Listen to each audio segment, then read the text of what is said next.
Discours prononcé à Bayonne par le général de Gaulle le 7 septembre 1947.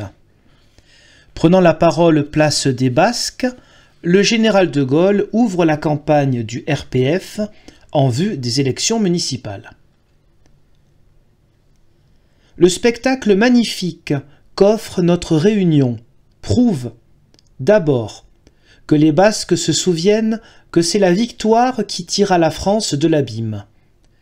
Mais je suis sûr que dans l'émotion qui, en ce moment, nous rassemble, entre aussi le sentiment que notre pays se trouve engagé dans une crise grave et la volonté de faire en sorte que la France sache la surmonter. Cela sera cher et dur, et je vais vous en parler. Mais, précisément, parce que je crois que nous pouvons remonter la pente, je n'embellirai pas le tableau et je ne mâcherai pas les mots.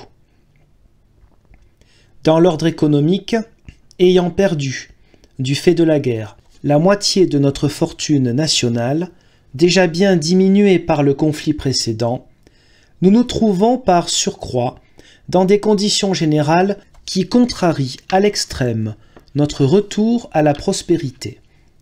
Il s'y ajoute beaucoup d'erreurs politiques et administratives, compliquées par l'indiscipline, l'égoïsme, la routine, qui sévissent dans trop de milieux, si bien que nous nous trouvons plongés dans des embarras qui risquent fort d'empirer.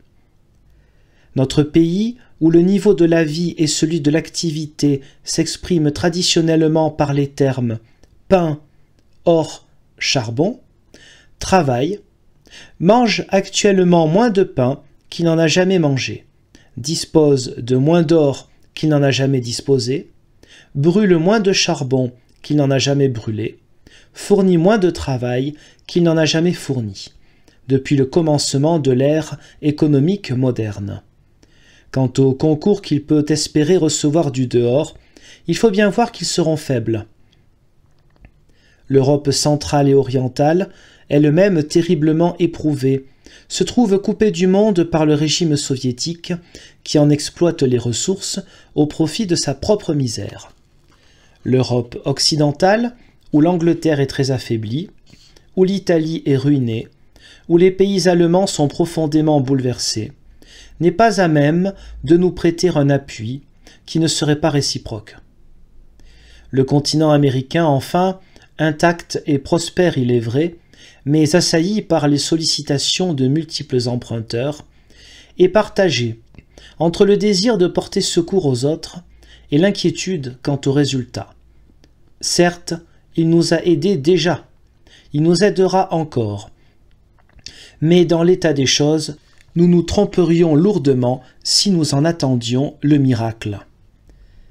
À toutes les affres où nous plonge une situation matérielle alarmante, s'ajoutent les soucis que nous impose l'Union française. Il était inévitable qu'après les événements de la guerre, et dans le trouble des esprits qui parcourt le monde tout entier, l'équilibre nouveau de cet ensemble ne put s'établir qu'après quelques soubresauts. Il y avait notamment, hélas, beaucoup de raisons pour qu'au milieu de bouleversements de l'Asie, l'Indochine qui, cependant, a devant elle un si bel avenir, fut pour un temps le théâtre de sanglantes collisions. Mais le nouvel équilibre, s'il doit être généreux pour répondre à notre génie, en même temps qu'à notre devoir, ne peut être fondé que sur l'autorité de la France. C'est dire à quel point la démagogie qui ruisselle dans la métropole, en chacune des occasions où se pose ce grand problème, les tergiversations des pouvoirs publics, le manque de netteté et de fermeté qui marque trop souvent sur place l'action de nos représentants, conjuguent leurs fâcheux effets avec les complots des agitateurs et les intrigues étrangères pour compliquer une évolution par elle-même très délicate. Par-dessus tout, c'est l'éclat général du monde qui domine nos épreuves et nous tient dans une sourde angoisse. Sous les verges de fer du régime soviétique, nous voyons les 2/3 de l'Europe isolés en un bloc énorme de populations et de ressources, où sont peu à peu étouffées la liberté des hommes et l'indépendance des nations. Nul ne peut discerner ce que sont aujourd'hui, ce que seront demain, les limites de l'ambition des dirigeants de cette colossale entreprise. Eux-mêmes, peut-être ne le savent pas, car bien souvent la dictature devient le jouet des forces qu'elle utilise pour s'établir. Mais ce que nous voyons trop bien, c'est que pour notre patrie, une lourde menace se dessine. Menace qu'aggrave l'action menée au-dedans même de notre peuple par un groupe de séparatistes aveuglément dévoués à cette domination étrangère. Ceux-là exploitent par une tactique habile chacune de nos difficultés pour accroître la confusion, comptant que l'irritation et la désespérance nationale aboutiront finalement à ce qu'ils voudraient imposer, savoir leur propre mainmise sur les pouvoirs de la République et la subordination de la France au système d'asservissement dont ils forment l'avant-garde. D'autre part, les États-Unis, qui, fort heureusement pour la liberté du monde, entendent faire contrepoids aux ambitions totalitaires du régime des Soviets, sont, néanmoins, exposés à l'erreur vis-à-vis de l'ancien continent. Faute de trouver, dans l'Europe déchirée, une lumière qui les éclaire et un accord qui les rassure, ils pourraient être entraînés à commettre une faute qui compromettrait l'union du monde occidental, union nécessaire cependant pour établir l'équilibre. C'est ainsi qu'en ce moment, ils semblent enclins à s'opposer à l'intérêt vital de la France dans le règlement des problèmes allemands. S'ils devaient y persister, les États-Unis risqueraient de sacrifier quelque chose d'essentiel à de sommaires commodités. Car l'Europe occidentale ne pourra et ne devra s'organiser qu'autour d'une France solide, c'est-à-dire en sécurité et pourvue de ce qu'il lui faut pour vivre et pour rayonner. C'est pourquoi tout ce qui concerne, par exemple, la part de la France dans le contrôle et dans la répartition du charbon de la Ruhr, inquiète la nation jusqu'en ses profondeurs et engage l'avenir de l'univers. S'il faut avoir le courage de regarder en face tant d'alarmantes réalités, rien ne serait plus lâche et plus absurde que de nous abandonner à l'inertie du fatalisme. Est-ce donc la première fois que le sort de la France est en jeu ? Il est arrivé à nos pères de la voir dans des traverses pires encore que celles d'aujourd'hui, et de l'en tirer, cependant. Il nous est arrivé à nous-mêmes, voici 7 ans de cela, d'être jetés dans une rafale où tout paraissait perdu, et dont, pourtant, nous avons su sortir à notre honneur. Si nos terres étaient stérilisées, nos mines noyées, nos usines démolies, nos bras rompus, nos cœurs desséchés, nos cerveaux paralysés, alors oui, notre misère n'aurait pas de remède. Si nous avions, à l'heure qu'il est, lâché l'Afrique du Nord, l'Indochine, Madagascar, les Antilles, le Niger, le Tchad et le Congo, alors oui, il nous faudrait renoncer à l'Union française. Si nous étions tous, à présent, asservis corps et âme à une domination étrangère, alors oui, l'indépendance de la France serait un souvenir et non plus un problème. Mais nos biens et nos aptitudes sont toujours là pour nous servir. Aucun territoire de l'Empire ne nous a été arraché. Nous sommes, sur notre propre sol, les seuls maîtres de nos actions. C'est dire qu'à tous les points de vue notre sort dépend de nous-mêmes et qu'il ne s'agit, au total, que de savoir si nous sommes capables de vivre. Moi, je crois que nous le sommes et que le jeu en vaut, comme on dit, la chandelle. Nous pouvons et nous devons refaire une France qui soit économiquement prospère, socialement juste, moralement saine.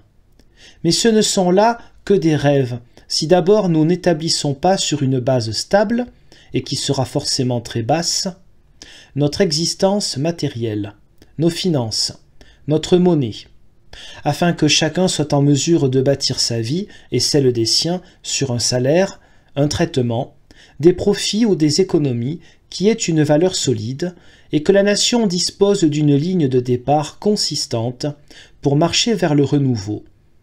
Un tel résultat ne saurait être acquis qu'au prix d'un effort très pénible.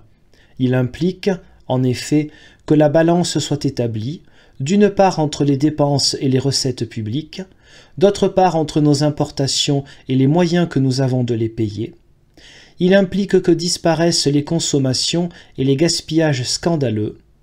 Il implique, pour que la production reprenne son essor, que l'initiative et l'honnêteté retrouvent une carrière grâce à une large liberté rendue aux activités et que soit créé, dans chaque groupe d'entreprises, un régime d'association intéressant au rendement tous ceux qui en font partie. Il implique que soit augmentée la somme globale de notre labeur, que le travail devienne une obligation, que la main-d'œuvre nationale soit renforcée, non seulement par l'appoint d'étrangers, mais encore par le concours de toute la jeunesse française. Nous pouvons et nous devons organiser l'Union française. Mais ce n'est là qu'une formule, à moins que l'autorité de la France ne s'y exerce franchement, que nous soutenions partout ceux qui la soutiennent et combattions ceux qui l'ébranlent. Bref, que nous nous manifestions sur place, aussi bien que chez nous ou à l'étranger, comme un grand pays résolu à poursuivre sans fléchir l'œuvre qu'il a entreprise. Nous pouvons et nous devons participer au premier rang à l'organisation de l'Europe occidentale, à laquelle les États-Unis proposent en ce moment leur aide. Jusqu'à ce qu'un jour, peut-être, l'Europe tout entière se rejoigne dans la liberté et que le système des Nations Unies devienne une réalité vivante. Il n'y a pas, en effet, d'autre voie ouverte au vieux monde. Mais le groupement occidental ne sera qu'une vaine espérance si les moyens de la domination sont rendus à un nouveau Reich allemand et si la France n'obtient pas, quant à sa sécurité et quant à son économie, les garanties réelles qui lui sont dues. Cela, il faut que nous le fassions entendre avec netteté et fermeté, et que nous le poursuivions en utilisant, au besoin, les gages allemands que nous tenons dans nos mains. Mais en même temps, il faut que nous montrions que nous avons choisi le côté où, justement, nous sommes et qu'étant redevenus sûrs de nous-mêmes, les autres peuvent se fier à nous. Je ne crois pas du tout que cet effort nous dépasse, et vous tous qui êtes ici, alertes et décidés, vous ne le croyez pas non plus. Ce serait, en vérité, trop bête qu'après nous être tirés d'affaire dans le plus grand péril possible, nous nous laissions glisser maintenant dans l'anarchie, la misère, l'isolement, pour finir dans la servitude. Mais ce n'est rien de le dire, il faut en prendre les moyens. Ah, Françaises et Français, vous figurez-vous qu'en demeurant divisés, suivant les passions, les préjugés, les rancunes, les intérêts qui nous opposent les uns aux autres, nous viendrions à bout de l'immense entreprise qui consiste à refaire la patrie? Moi, je vous dis que, pour y réussir, il nous faut nous rassembler, taire longtemps nos vieilles querelles, jouer tous ensemble un seul jeu, celui de la France, jusqu'à ce que nous ayons atteint les objectifs du salut public.